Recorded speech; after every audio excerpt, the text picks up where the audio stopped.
तो आज हम बात करने वाले हैं मराठा साम्राज्य की। ये कहानी है करीब 150 सालों की। एक ऐसे साम्राज्य की जिसके कह सकते हैं दो अलग अलग चेहरे थे, दो बिल्कुल अलग पहचाने। चलिए देखते हैं कि पूरी कहानी आखिर है क्या। देखिए, इस साम्राज्य को ठीक से समझने के लिए ना इसे दो हिस्सों में बांटना होगा।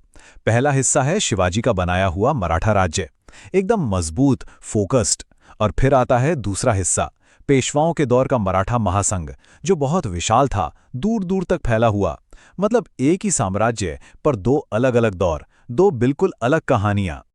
तो ठीक है, कहानी की शुरुआत करते हैं पहले एक्ट से। ये है संस्थापक का सपना, यानी छत्रपति शिवाजी का बनाया हुआ वो ताकतवर मराठा राज्य। कहानी की जड़ है ये साल 1674। सोचिए, रायगढ़ के किले में छत्रपति शिवाजी का राज्याभिषेक हो रहा है और इसी के साथ ऑफिशियली मराठा राज्य की नींव रखी जाती है। ये एक नए दौर का आगाज था। अच्छा, शिवाजी की कामयाबी का एक बहुत बड़ा राज था उनकी लड़ने की तरकीब, जिसे हम कहते हैं गुरिल्ला युद्ध। मतलब अचानक हमला करो और बिजली की तेजी से गायब हो जाओ। इसी कमाल की स्ट्रैटेजी के दम पर उनकी छोटी सी सेना ने मुगलों और बीजापुर सल्तनत जैसी बड़ी बड़ी ताकतों के नाक में दम कर दिया था। और उनकी ताकत का असली सेंटर थे उनके मजबूत पहाड़ी किले। रायगढ़, प्रतापगढ़, सिंहगढ़, ये सिर्फ पत्थर की दीवारें नहीं थीं, नहीं, ये उनकी राजधानियां थीं, उनके मिलिट्री हेडक्वार्टर्स थे, उनके राज का सिंबल थे। यहीं से, इन्हीं किलों से पूरा साम्राज्य कंट्रोल होता था। पर देखिए, शिवाजी सिर्फ एक जबरदस्त योद्धा ही नहीं थे, वो एक कमाल के एडमिनिस्ट्रेटर भी थे। उन्होंने अष्टप्रधान नाम का एक सिस्टम बनाया। ये क्या था? ये था 8 मंत्रियों का एक काउंसिल, एक तरह से आज की कैबिनेट की तरह। हर मंत्री एक अलग डिपार्टमेंट संभालता था। इससे हुआ ये कि पूरा शासन एकदम मक्खन की तरह स्मूथली चलता था। चलिए, अब कहानी के दूसरे एक्ट में चलते हैं। यहां साम्राज्य अपनी बुलंदी पर पहुंचता है, लेकिन एक बहुत बड़े ट्विस्ट के साथ। यहां पावर का पूरा स्ट्रक्चर ही बदल जाता है। ये दौर है मराठा महासंघ का। शिवाजी के जाने के बाद एक बहुत ही मुश्किल और अस्थिर दौर आया। उनके बेटे संभाजी को औरंगजेब ने बेरहमी से मरवा दिया और इसके बाद एक लंबा खूनी संघर्ष शुरू हो गया। इसी लगातार चलती उथल-पुथल ने, इसी पॉलिटिकल केओस ने एक बहुत बड़े पावर शिफ्ट के लिए जमीन तैयार कर दी। और ये वो बड़ा बदलाव था जिसने सब कुछ पलट कर रख दिया। अब जो असली पावर थी वो सतारा में बैठे छत्रपति यानी राजा के हाथ से खिसककर पुणे में बैठे पेशवा यानी प्रधानमंत्री के पास आ गई। मराठा साम्राज्य के दूसरे दौर की यही सबसे बड़ी पहचान है।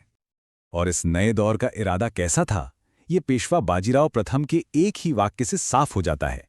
उन्होंने कहा था, शिवाजी ने स्वराज्य बनाया, मैं साम्राज्य बनाऊंगा। मतलब अब लक्ष्य सिर्फ अपना राज नहीं था, बल्कि पूरे भारतीय उपमहाद्वीप पर छा जाने का था। इस दौर में एक से बढ़कर एक महान पेशवा हुए जिन्होंने साम्राज्य को संभाला। बाजीराव प्रथम, जिन्होंने तूफानी रफ्तार से उत्तर भारत में साम्राज्य फैलाया। फिर उनके बेटे बालाजी बाजीराव, जिनके समय में साम्राज्य अपनी सबसे ऊंची बुलंदी पर था। और हां, माधवराव प्रथम को कैसे भूल सकते हैं, जिन्होंने पानीपत की भयानक हार के बाद साम्राज्य को फिर से अपने पैरों पर खड़ा कर दिया। तो अब तक साम्राज्य एक अकेली सेंट्रलाइज्ड ताकत नहीं रहा था, नहीं, ये 5 ताकतवर मराठा सरदारों का एक महासंघ, एक तरह की टीम बन चुका था। पुणे में पेशवा, ग्वालियर में सिंधिया, इंदौर में होलकर, बड़ौदा में गायकवाड़ और नागपुर में भोंसले। सबकी अपनी अपनी राजधानी, अपना अपना इलाका, पर सब मिलकर एक बहुत ही शक्तिशाली नेटवर्क बनाते थे। लेकिन जैसा कि हर बड़ी कहानी में होता है, एक टर्निंग पॉइंट आता है, एक ऐसा मोड़ जहां से सब कुछ बदलने लगता है। और मराठा साम्राज्य की कहानी में वो मोड़ था पानीपत। चलिए अब बात करते हैं उस लड़ाई की और साम्राज्य के ढलान की। हाँ, लेकिन उस ढलान पर जाने से पहले ये याद रखना बहुत जरूरी है कि ये साम्राज्य किस बुलंदी पर था। अपने पीक पर मराठा साम्राज्य पूरे भारतीय उपमहाद्वीप की सबसे बड़ी ताकत थी, इसमें कोई शक नहीं। लगभग पूरे भारत पर उनका दबदबा था। तो फिर गड़बड़ कहाँ हुई? आखिर ऐसा क्या हुआ? इसका जवाब है एक के बाद एक लगे कई बड़े झटके। सबसे पहला और सबसे गहरा घाव लगा 1761 में पानीपत की तीसरी लड़ाई में। अहमद शाह अब्दाली के हाथों वो एक भयानक हार थी। इसके बाद मैदान में आए अंग्रेज। उनके साथ 3 लड़ाइयां हुईं और हर लड़ाई के साथ मराठा ताकत कमजोर पड़ती गई, जब तक कि 1818 में आखिरी और निर्णायक हार नहीं हो गई। तो चलिए अब कहानी के अंत पर आते हैं और देखते हैं कि ये साम्राज्य अपने पीछे क्या विरासत छोड़ गया। और फिर वो दिन आया, साल था 1818। आखिरी पेशवा बाजीराव द्वितीय ने ब्रिटिश ईस्ट इंडिया कंपनी के सामने सरेंडर कर दिया। बस एक झटके में 150 साल पुराना साम्राज्य खत्म हो गया। ये था मराठा राज का ऑफिशियल एंड। और इसका नतीजा क्या निकला? नतीजा ये हुआ कि मराठा साम्राज्य के खत्म होते ही पूरे भारत में ब्रिटिश राज के लिए दरवाजे खुल गए। उनके लिए अपना शासन मजबूत करने का रास्ता एकदम साफ हो गया। और इसी के साथ भारत के इतिहास की दिशा हमेशा के लिए बदल गई। तो अगर इस पूरी 150 साल की कहानी को आसान शब्दों में याद रखना हो तो बस ये 4 बातें ध्यान में रखिए। पहला, शिवाजी, जिन्होंने राज्य बनाया, नींव रखी।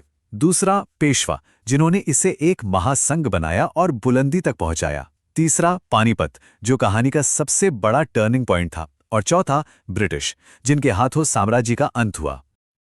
और आखिर में एक सवाल, एक सोचने वाली बात। जरा सोचिए, अगर पानीपत की उस लड़ाई का नतीजा कुछ और होता, अगर वो जंग मराठे जीत जाते, तो आज भारत का इतिहास कैसा होता?